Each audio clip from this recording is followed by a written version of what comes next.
E aí, queridos rubro-negros, bem-vindos a mais uma reação do nosso Flamengo. Finanças do Esporte está no ar. Vamos com o nosso primeiro tema, então, na tela. Manda, por favor, o toque de magia. Olha lá como o Flamengo atingiu 2 bilhões. 2025, receita estimada 2 bilhões e 2 bilhões e 100. Vendas de jogadores 511 milhões.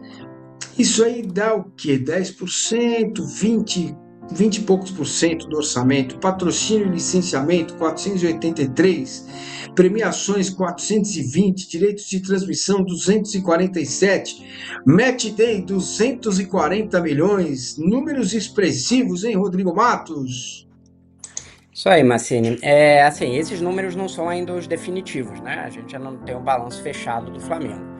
O que eu fiz? Peguei o balancete de setembro. Aliás, vão sair os números na terça-feira. O Flamengo vai votar o orçamento do ano que vem e vai dar os números provavelmente mais finais numa reunião de conselho. Eu peguei os números de setembro, fiz algumas projeções, alguns números já estavam fechados, como venda de jogador, é isso mesmo, não vai mudar. Premiações também, foi até um levantamento aqui do UOL. E alguns eu usei, ele tem uma projeção do Marcelo Munchen, que é um professor de ciências contábeis da Universidade de Petrópolis, e eu bati com o pessoal do Flamengo, e eles falaram, é nessa linha mesmo também, tá por aí.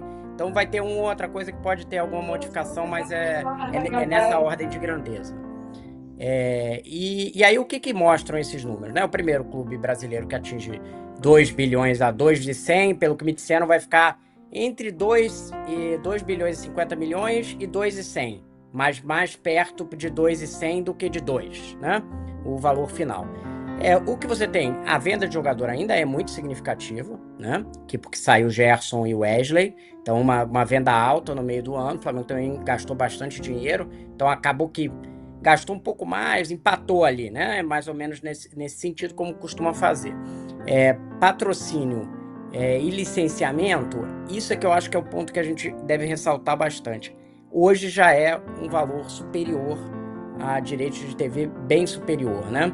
É claro que você tem que considerar que premiações, e eu vou explicar aqui, premiações têm direito de TV aí. Por exemplo, tá o dinheiro da Libra aí. Então, por outro critério, a gente poderia botar 300 e poucos milhões de direitos de TV e tirar 57 aí de premiações. E mesmo o dinheiro da Libertadores, se você for colocar no fim da linha, é uma TV, né? É direito de TV também que a Conmebol tá pagando pelos clubes estarem jogando ali.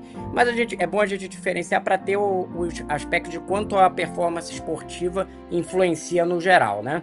Então, 420 milhões é uma premiação muito alta, a premiação da Libertadores, com 130, o Mundial do meio do ano, não esse do final do ano, que influenciou muito positivamente, né? Os clubes tiveram valores acima de 220 milhões, é o maior valor, aí mais do que o campeão da Libertadores, e não vai ter no ano que vem, então é uma receita extraordinária.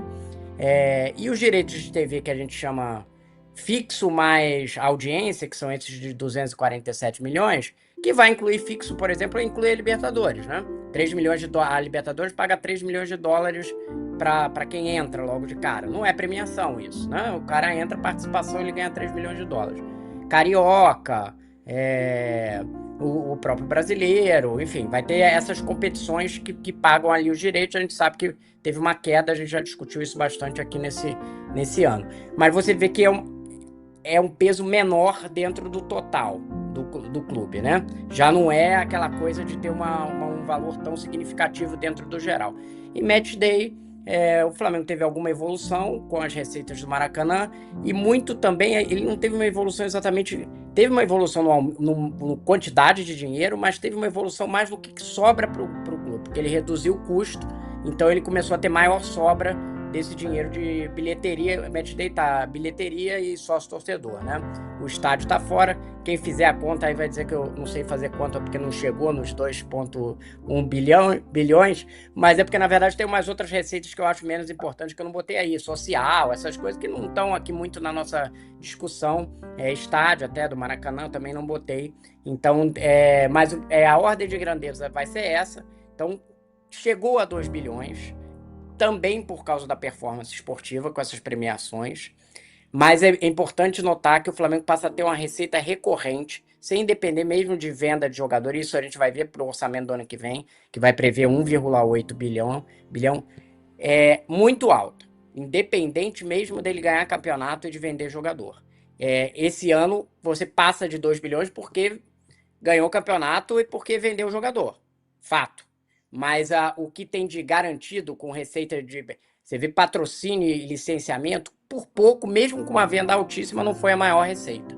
E ano que vem vai ser maior, porque o contrato da Betano vai ter o ano inteiro. Então, eu acho que o Flamengo está caminhando para uma coisa muito parecida com o que acontece na Europa, que é ter o direito, a propriedade comercial como um valor superior à venda de direito de TV. Olha só, a conta que eu estou fazendo aqui, Massini, que o Flamengo é o que está impulsionando mesmo isso, e ele está trazendo como se fosse uma alavanca outros clubes para cima, porque eles precisam isso é muito bom. Precisam tentar se equilibrar. O Palmeiras bateu 1 bilhão de receitas depois do Flamengo ter batido. Mas a conta do futebol brasileiro, Rodrigo, esses números que eu tenho aqui não são muito exatos, porque a fonte são publicações de vários lugares, mas olha só. É uma aproximação, tá? O primeiro clube brasileiro a bater 150 milhões de receita foi o São Paulo em 2006.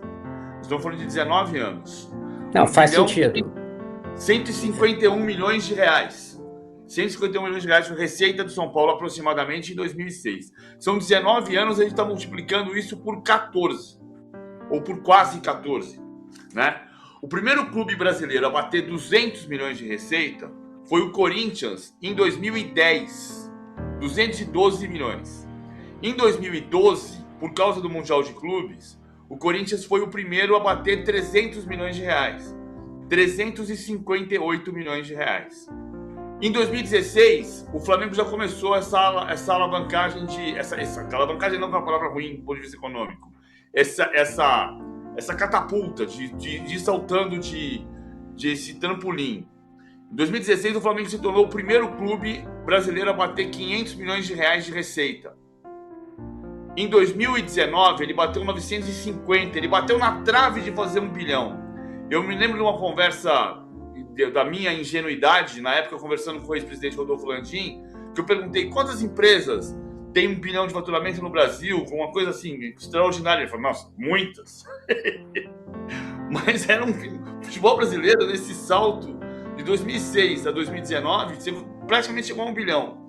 Aí em 2020 foi pior por causa da pandemia. O Flamengo teve uma queda por causa da pandemia. E em 2021 ele já bateu por este levantamento. Tem gente que fala que é o 4º ano seguido que o Flamengo bate mais de 1 bilhão, então vem de 2022. Mas nesse número que eu tenho aqui, que é aproximado, o Flamengo já bate 1 bilhão e 82 milhões em 2021. Então o Flamengo foi o primeiro a bater 500 milhões, o primeiro a bater 1 bilhão, o primeiro a bater 1 bilhão e meio e o primeiro a bater 2 bilhões. E na esteira disso, vem outros clubes, né? A receita do futebol brasileiro cresceu pela concorrência, cresceu pelos direitos de televisão, cresceu pelos patrocinadores, cresceu pelas bets, mas o Flamengo é quem puxa, como se fosse uma corda que ele lança para trazer todo mundo junto, porque todo mundo precisa tentar se aproximar disso. Mas se você pensar em 19 anos, o que mudou no futebol brasileiro, descontando a inflação, é extraordinário, né? Ou seja, o que faz a gente pensar, tem como ser melhor ainda. Provavelmente tem um domínio. Você não falou de números aí, mas provavelmente teve um momento de domínio de receita do Palmeiras, né, PVC? Que o Palmeiras teve a maior receita ali, talvez 2016, 17, 18. Eu não tô falando aqui de cabeça, mas eu acho que teve um momento que o Palmeiras teve alguma coisa tipo São Paulo, depois Corinthians, aí Flamengo e Palmeiras estão parecidos, o Palmeiras tem um momento e tal, e aí depois o Flamengo fica um pouco para frente. É mais ou menos. Mas agora, gente, eu queria só dizer para vocês, com relação ao Palmeiras, eu tenho o orçamento para o ano que vem aqui na minha mão, e o que tem aqui projetado para arrecadação em patrocínio e licenciamento, com tudo, dá 296.465 R$ 1.000, com a possibilidade de você colocar mais 25 milhões, que é o que o Palmeiras ainda espera em trazer em patrocínio. Licenciamento é outra coisa, tem um contrato lá com a CIMED, que rende royalties, não dá muito para a gente medir. Mas vai chegar aí a 300 e poucos, 315, 320. É uma diferença brutal, né, para o Flamengo. É uma diferença muito grande ainda. Não sei como, viu, PVC, Rodrigo, que os outros clubes. O Corinthians eu imagino que poderia fazer, mas não esquece, vai demorar uns 3, 4, 5 anos para poder tirar a cabeça da água. Mas para uma diferença tão grande assim, cara, preocupante, por exemplo, Rodrigo, 32% do orçamento do Palmeiras para o ano que vem é esperado em venda de jogador. É claro que se você ganha um estadual, por exemplo, você ganha mais dinheiro, a meta proposta pelo Palmeiras é chegar entre os quatro no G4, quartas de final na Copa do Brasil e Libertadores. Se você avança uma fase, você recebe mais dinheiro e, portanto, cai, o 32% cai um pouco essa porcentagem, né? Mas olha, não vai ser fácil não para os outros clubes chegarem perto do Flamengo, viu? Eu acho que... Só para completar o que o Rodrigo falou, em 2018 o Palmeiras foi mais receita do que o Flamengo. Mas, por esse levantamento que tem aqui, mas é que o Palmeiras não foi o primeiro a chegar, né? O Palmeiras bateu 850 em 2018 e o Flamengo já tinha batido 500. Desculpa, Rodrigo. Eu só estava falando desses movimentos, né, dos 4 principais clubes, digamos assim, para ver como é que eles se deram e que são interessantes para olhar para essa história. Massini, quanto ao patrocínio e licenciamento, né, acaba que a comparação é imperfeita porque você não incluiu o licenciamento do Palmeiras, né, mas a ordem de grandeza eu acho que é por aí. Não, tem tudo aqui, Rodrigo. Patrocínio e licenciamento. 24% da receita para o ano que vem, 300 milhões, vai. Assim, tem dois fatores aí. Existe uma diferença entre os dois clubes de tamanho de torcida, de alcance. Então, o Flamengo sempre vai ter um potencial maior que o Palmeiras em patrocínio e licenciamento. Isso não tem muito como alcançar, enfim, nesse sentido. Só que eu ainda acho que o Flamengo explora melhor o seu potencial. Por quê? Hoje ele tem uma TV muito grande, já bem trabalhada, que está alavancando esses patrocínios nos contratos que, por exemplo, foram feitos com a Betano. Tem uma rede social muito bem trabalhada e maior, já mais estruturada, eu acho que é a do Palmeiras. E lançou uma linha de loja já durante a gestão Landim, que se expandiu muito no país e que hoje você olha, tem loja de venda do Flamengo em quase todos os lugares.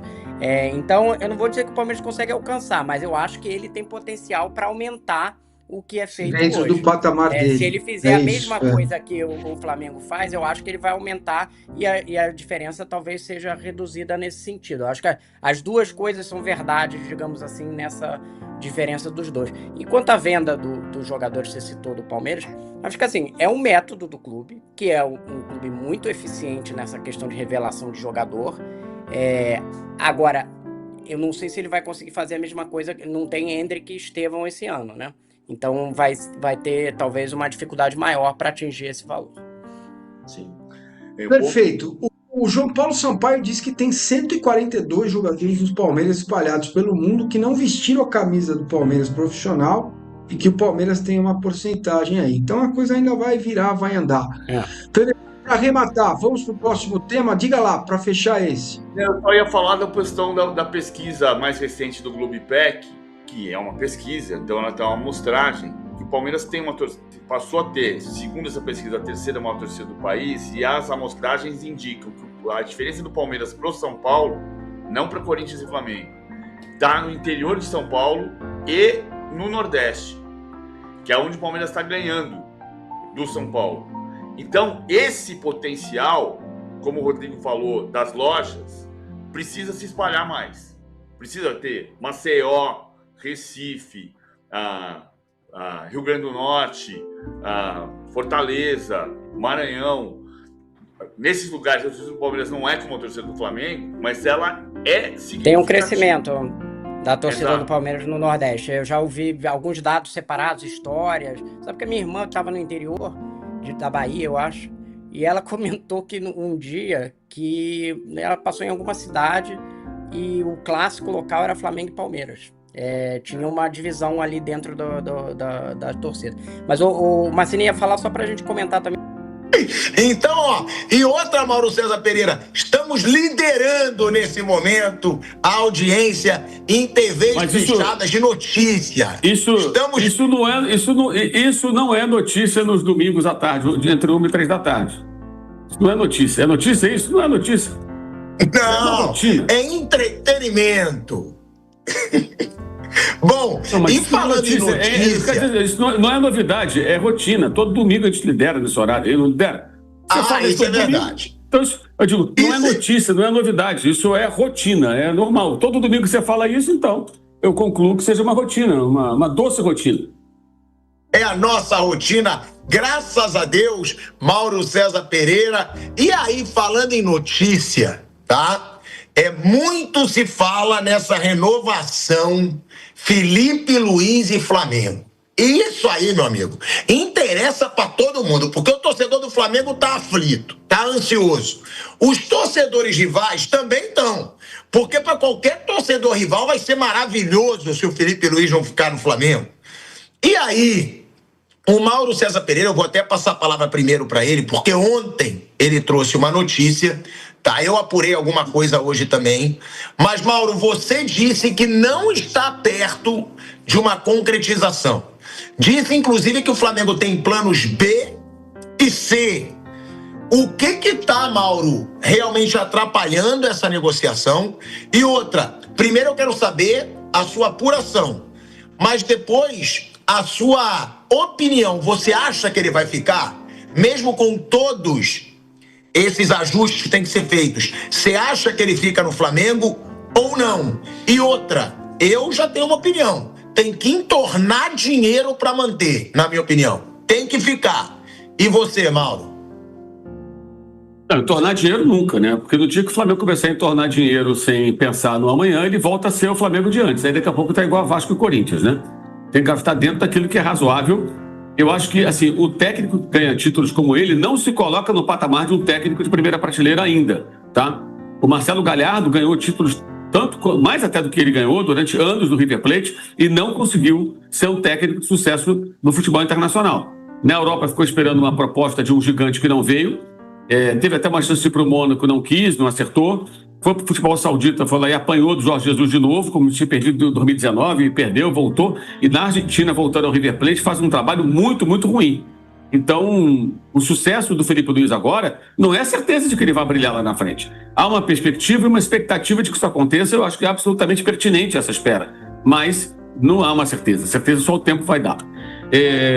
Então, acho que assim, ele não é um técnico ainda de um patamar lá em cima. Mas ele subiu muitos lances dessa escadaria do sucesso com esse trabalho que desenvolveu, que é excepcional. Merece ganhar muito mais do que ganha, sem dúvida alguma. Mas existem questões aí pendentes. Uma delas é grana, a outra duração de contrato e multa rescisória. Tudo isso tem que ser acertado. O Flamengo, a informação que eu apurei é que fez uma proposta de renovação a ele no dia seguinte à derrota para o Central Córdoba. Foi um jogo em 9 de abril, ou seja, em 10 de abril, depois de perder aquele jogo no Maracanã, o Flamengo ofereceu a ele uma proposta. E depois o Flamengo, a apuração que eu estou trazendo, a informação que eu apurei junto a fontes do Flamengo, tá? Vai ficar claro. Não tenho informação do lado do Felipe, porque eu não falei com ele nem com o empresário dele, sendo muito sincero. Mas falei com fontes do Flamengo.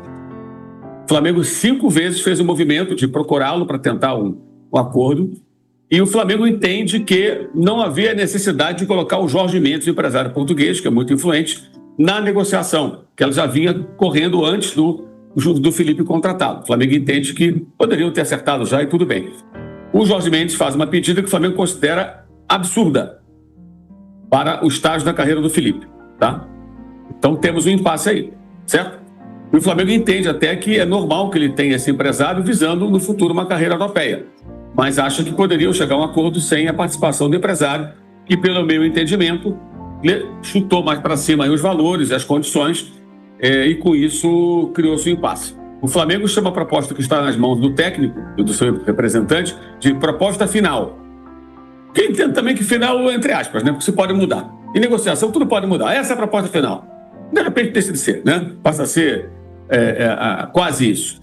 Então, mas hoje a postura é essa. Então, há um impasse, sim. A negociação não está tão simples. Acho também que a tendência é que as partes cedam, acreditam, porque Felipe vai para algum clube europeu no meio da temporada agora, uma grande proposta. Pode acontecer, mas existe essa proposta? Me parece que não. Se existisse, ele talvez até apresentasse ao Flamengo. Eu já tenho uma proposta para ir embora. Vocês vão cobrir? O que vocês me oferecem? Qual clube na Europa pode oferecer para o Felipe Luiz hoje uma condição de trabalho melhor do que a do Flamengo?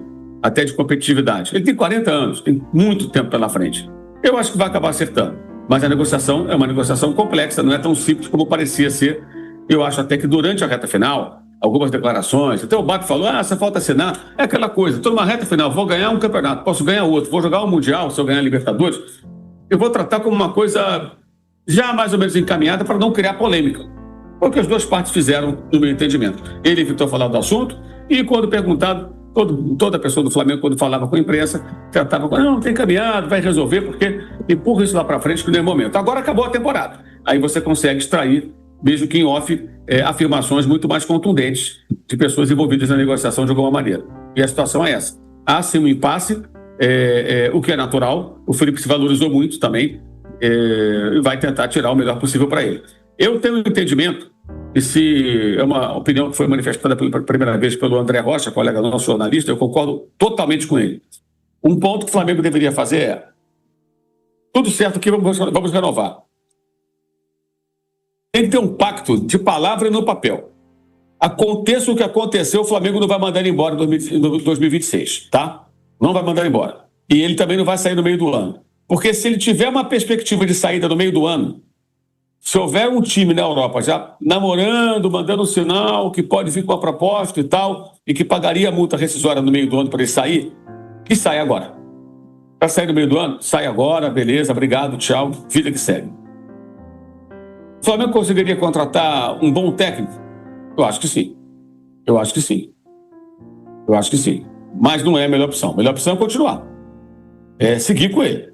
Só que o Flamengo não pode ser refém de ninguém, gente. Se a pessoa faz uma proposta, faz um pedido que o clube considera fora da realidade, o Dorival não renovou por isso, gente. Em 2022. A pedido do Dorival foi padrão perto do Jorge Jesus ganhar. O Dorival não é o Jorge Jesus, pô. Pelo amor de Deus, a diferença é abissal. Não tem comparação.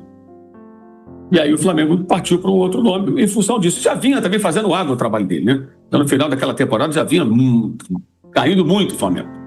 O repertório não é muito amplo, né? Chega uma hora que o trabalho não evolui. Então, isso vai continuar em discussão. Eu acho até que vão acabar se acertando, porque o Felipe tem uma proposta tão atraente de fora, vale a pena para ele ficar fora do mercado, esperando que o europeu bata na porta. E outra coisa, quero trabalhar na Europa. Europa onde? A maioria dos times da Europa é menor do que o Flamengo. E de outros clubes aqui da América do Sul. A maioria. Maiores do que o Flamengo, do que o Boca, o River, o Corinthians, o Vasco, para citar os dois finalistas aqui da Copa do Brasil, entre outros, Palmeiras. Só os gigantes europeus. Alguém acha que o Leganés, o Valladolid, até o Real Betis, ou que o Crystal Palace são maiores que o Flamengo? Não. Claro, você pode estar numa liga mais importante, enfrentando grandes equipes, mas você disputar a competição europeia, brigando por meio de tabela, brigando para não cair. Será que isso vale a pena para ele hoje? Ou ele consolida um trabalho no Flamengo?